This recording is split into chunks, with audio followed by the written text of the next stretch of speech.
Michel, tu viens de faire un grogne avec un câble à chevreuil. Y a-t-il un temps dans l'année que c'est plus propice d'employer le grogne pour le chevreuil? Oui, forcément. Et tu chasses, on observe beaucoup de chevreuils.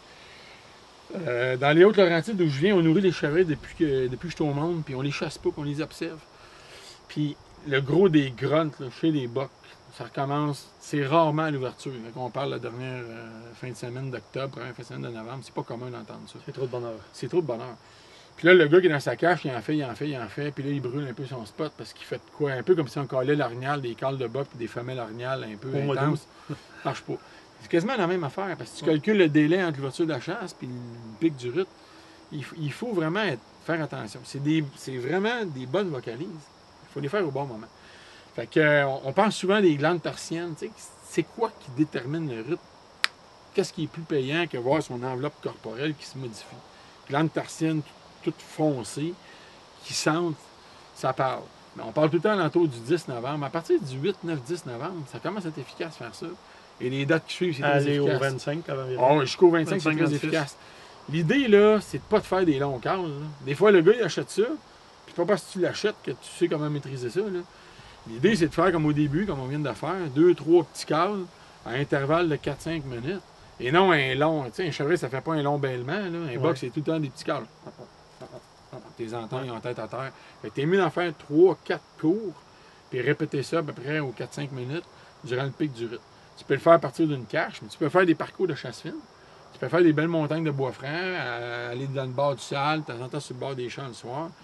Puis il y a des places pendant le pic du rut, là, quiconque a déjà chassé, exemple, à l'île d'Anticosti, où il n'y a pas une grosse pression de chasse, grunter à l'île où il y a du chevreuil, c'est-à-dire que si tu sais comment t'y prendre, tu vas faire sortir des bocs sur une cale.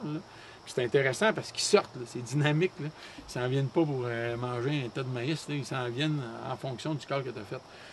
Puis l'autre affaire qu'il faut dire, c'est que sois prêt. Parce que quand tu gruntes, là, des fois, il sort vite, il sort furtivement, puis grunt, dépose le grunt, prends ta carabine, reste en position d'attente. Parce que quand il sort, puis il cherche l'autre boc. Fait que reste prête, parce que là, tu as un coup de feu à faire rapidement. Okay. Fait que ça, c'est important aussi de retenir ça. Pour ce qui est du bêlement de femelle, là, tout le monde devrait acheter ça, ça coûte quasiment rien. C'est un petit câble élastique, tu fais un câble de femelle, un petit bêlement. Le chevreuil part à courir, tu ne sais pas s'il t'a vu, ça peut attiser la curiosité. Ça, tu peux le faire plus tôt, puis plus tard aussi. Okay. Parce que c'est pas nécessairement un câble relié, ce bêlement-là, aux rutes comme on entend ces grunts-là. Fait que ça peut attirer la curiosité des chevreuils sur une plus longue période de temps. Fait que les deux outils, là, ça te prend ça. Okay. Un vrai chasseur de chevreuil, il a un grunt, il pratique avant la chasse, il regarde comment le grunt va se comporter quand il fait moins 5, moins 10. De temps en temps, ça colle. Moi, ce que je fais, je me mets un petit truc, vite fait, je me mets un bouchon de vin. Je prends un bouchon de vin, puis je le rentre là-dedans. Fait que toutes les petites branches qui peuvent tomber là-dedans, parce que des fois, tu l'as en bandoulière. Là, tu marches dans le sale, il rentre des petites aiguilles là-dedans. Là. C'est assez pour altérer le son. Fait que je me mets un petit bouchon, c'est refermé quand il vient le temps de caler, puis ça protège un peu du froid.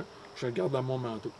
On a fait un article, Michel, sur les grognes qui paraît dans le prochain magazine d'aventure chasse à pêche, sur justement le gel. On a testé le son que le grogne fait, les longueurs, les poids, les prix. On a testé les grognes au niveau de décibelmètre, avec un décibelmètre, le son qu'il donne. Puis on a testé aussi si je l'ai au froid. On a eu accès à un entrepôt réfrigéré de moins 18 degrés Celsius. Un gros entrepôt plein de nourriture. On a mis 20 grognes au froid. Pendant 3 heures, on a essayé. On a soufflé 10 coups dans les grognes. On les a remis 3 autres heures dans l'entrepôt pour qu'il y ait un petit peu d'humidité dans les lamelles. Puis ça gèle beaucoup. Puis le truc qu'on a trouvé, c'est que 2 trucs. C'est un, tu laisses le grogne dans ta blouse au niveau de quand c'est froid. Ou encore, tu souffles tranquillement dans le grogne, sans faire de bruit de grogne. Juste envoyer de l'air chaud dans le grogne pendant 15-20 secondes. Puis après 15-20 secondes, le grogne, la lamelle dégèle. Là, tu es capable de donner un souffle plus fort pour faire ton grogne.